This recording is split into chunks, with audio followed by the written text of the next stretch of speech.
Welcome back. Let's get my next guest out. He is, without needing to exaggerate or overstate the case, he really is. In the music industry, he is a legendary figure. We're delighted, we're thrilled, we're very lucky to have him here this evening. Ladies and gentlemen, the one and only Bobby Womack. Good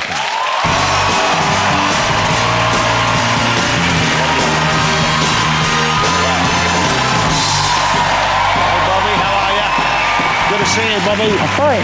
Thank you, sir. Can I give you a hand over here? This is the way, just anywhere here, on the couch. Shove up. Come a bit this way, Bobby. Come a bit this way, come a bit this way, come here. Bobby Womack, who has come dressed as our couch this evening. So, hey, this is the exciting thing for me to have you here. Is I've been a fan of yours for so many years, but I didn't believe your career had been going on for as long as they told me it had. They said 60 years. I said, that can't be possible. But apparently, yes, you've been performing for 60 years. Is that right, Bobby? Yeah, time fly. Wow. You know, time fly. But I'm glad to be in London tonight. Wow. I think that's... We have a picture there of you with some of your brothers, the Womack brothers you were performing as. Oh, yeah. Well, is that when you were doing... Were you doing gospel to start with? All the way to the left at the top. Wow. The good-looking guy. Just a baby. How old were you when you guys formed that group? I guess I was between 9 and 12. And did you already play the guitar then, or you were learning then? Well, I learned how to play, and my father was a barber, and he did that on the weekends. That was his spare job. And a guy came in and bought him a guitar and said, if you cut my hair for the next 2 months, you can have this guitar. And so the guitar was better looking than the furniture that was in our house at the time. So it was a valuable thing for you. So it was very valuable. My father said, don't ever touch this guitar. So as he was telling me, being the guy that I was, I touched it, you know, and I started rehearsing every day when he would go to the steel mill where he worked. And I could see him coming around the corner. So I put the guitar back. And my mom was always saying, I hate to see you. Freddie, he's gonna catch you, you know. And one day I broke a string, and the string popped.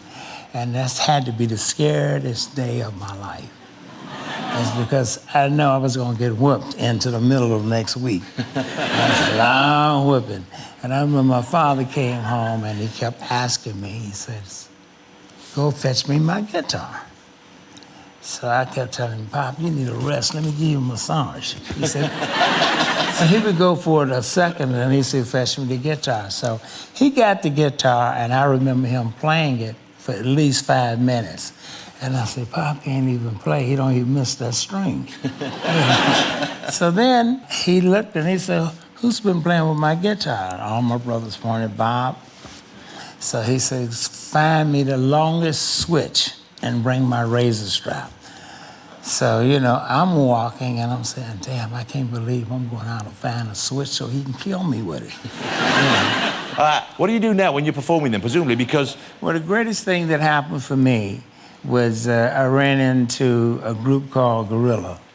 And I had never heard of the group. So you hadn't heard of the Gorillas before? Because I had been out of circulation. When I quit singing, they had a group called the Monkeys, you know? And so I thought my daughter was joking when she walks in one day and she said, Dad, what are you doing listening to Gorilla? So I said, is that against the law? I said, they want me to sing with them. She said, Dad, that's your break. That's what you've been waiting for. So I said, well, I don't know, because I was thinking that in all of that time, I said, I could not have a voice. You know, anything. I mean, I would hate to not be able to bring something to the table. And it was the best thing that ever happened for me. Now, Bobby, you know, I played your music on and off over the years, and I've always been a soul fan, I've always been a fan of R&B, and I played it, and when I heard you were recording again, I was excited, but also, you know, a little bit concerned. I'm sure, I don't know if you know this, but when you have someone you're a fan of and they haven't done something for a while, you worry a little bit when they're coming back. Is it going to be good, or is it going to change my mind about it? Well, I didn't know what to think. I just knew that Damon Albarn believed in me so much, and it was the perfect break for me, because he reminded me of me at a younger age. He was so creative and had so much fire, and everything fell in place. Everything that I wanted to do, that I was always fighting with the record companies about, because it was a big change from what's happening now and what's happening then. He gave me that opportunity. Damon, let me ask you, when you reached out to Bobby, you were a fan already, weren't you? Yeah. How did you know that he would integrate with your sound? How did you know that it would work as well as it did? Well, I mean, to be honest with you, the record that Rich and myself and Bobby made was after a long period. We went on this huge tour with Gorillaz. I mean, I don't know, it's like 5-6 months. And we really got to know each other, and at the end of that, we sort of made a promise to each other that we'd do something, and, it wasn't sort of something that I just jumped into, and nor did Bobby. We really thought about it, and until we were really comfortable with each other, we didn't. And when you're working with Bobby, can you still learn from other musicians like Bobby? Do you still feel like, are you still a fan of his learn presence? from him? You're joking, he's the... like that, for me. That's lovely.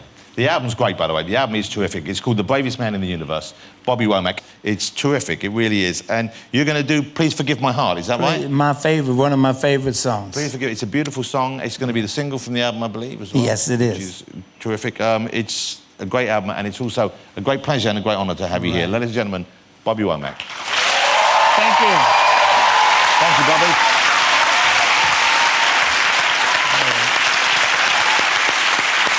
Thanks to all my guests tonight. Next week on the show, my guests are the quintessential Irishman, James Nesbitt. We've got supermodel Jordan Dunn here. The mighty Depeche Mode will also be chatting and performing live. But now, to finish the show this evening, playing Please Forgive My Heart, it is the one and only Bobby Womack.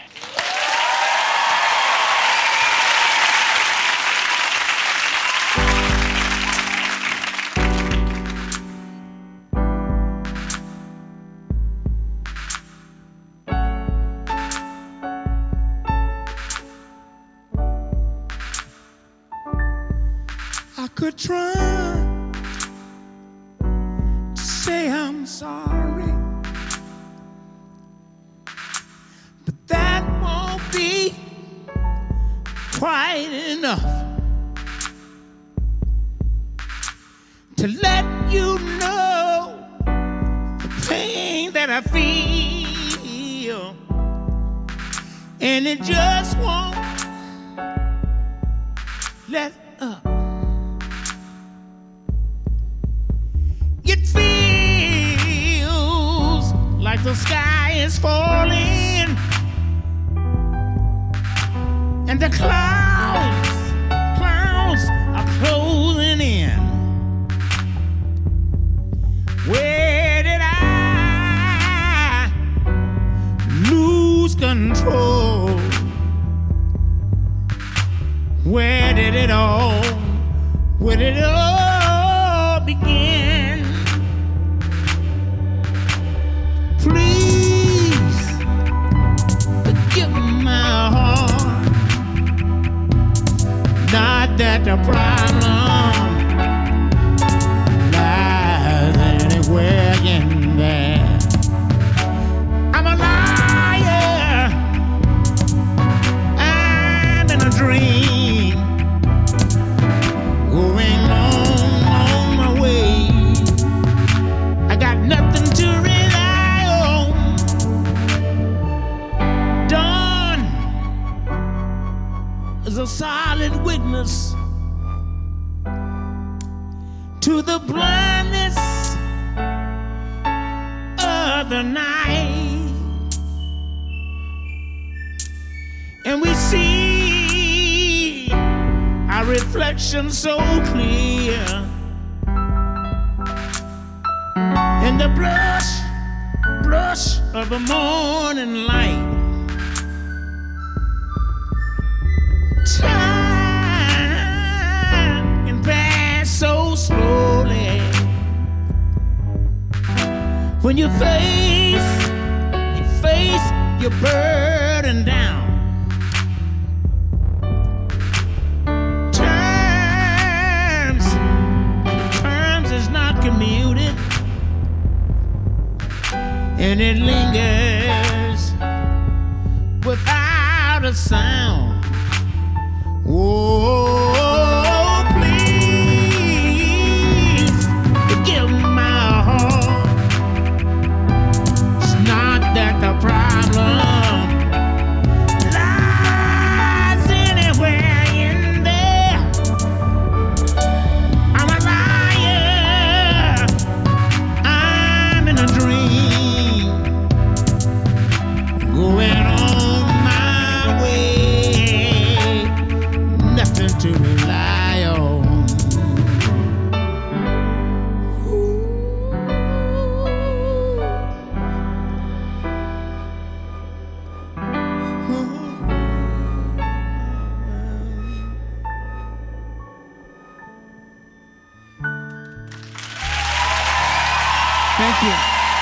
gentlemen, once again, Mr. Bobby Womack. Thank you, Bobby.